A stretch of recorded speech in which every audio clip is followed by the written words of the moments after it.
Tänään on tultu Naantalin koirametsään. Eli viestillä on tullut toi ovenavauskoodi. No niin, kohta päästään tonne alueelle odottaa. Saa mennä. Sinne lähti. Täältä löytyy kuntorata, joka menee tän alueen ympäri. Jaha. Sitten lisäksi täältä löytyy huussit, laavut ja vielä kuntoportaat. Täältä löytyy huussi. Täältä löytyy myös kuntoiluvälinettä, jos innostuu reippailemaan itse. Ja lisäksi täältä löytyy grillikatosta. Siinä on laitettu koirille vähän vettä ja tältä täällä näyttää. Tässä ihan grillikodan vieressä on kuntoiluportaat. Kurkataan ne sitten vielä samalla. Jaha. Siellä he menee tyytyväisinä. Ja tästä pääsee tonne koko alueen kiertävälle kuntoiluradalle kanssa. Täällä on myös lisäksi hyvin näitä koiran kakkapusseja, jos on jäänyt kotiin, niin helppo tosta napata mukaan ja kerätä.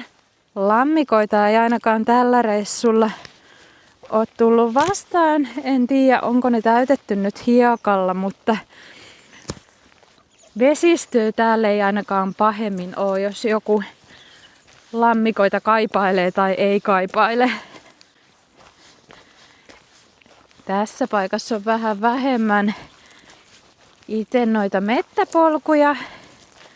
Eli toi mettä on tän näköistä. Eli helpoin ehkä täällä on kiertää tätä ympäröivää aluetta. Koirat toki liikkuu siellä, missä ne itse haluu, mutta itselle tää on ainakin selkein tää ympäröivä reitti. Ja tuossa aidan takana on tommonen iso pelto aukeaa, niin ei ole ainakaan taloja ihan vieressä. Mennään seuraavaksi aamukahville. Hetki, sä saat vettä kyllä.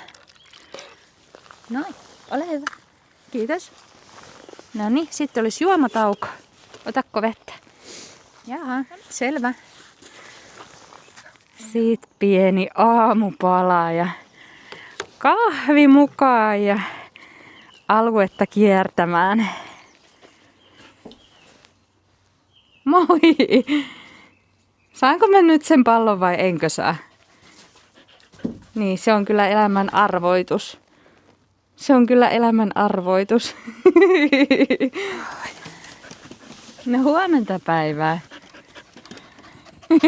No huomenta päivää. No maahan on tosi hieno temppu. Siitä saa herkun. Maahan on hieno temppu, kyllä. Hyvä, sä oot oppinut.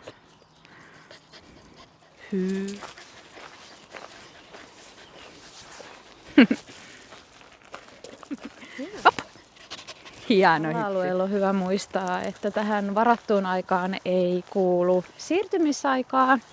Eli täältä kannattaa lähteä hyvissä ajoin jo autolle, jotta sit seuraava pääsee kanssa aloittamaan vuoronsa, kun se sovittu aika on. Eli se ero tässä koiramettässä on, mikä kannattaa muistaa. Ja lähdetään takaisin autolle.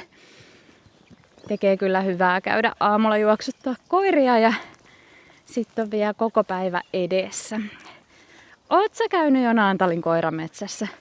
Jätä kommentti.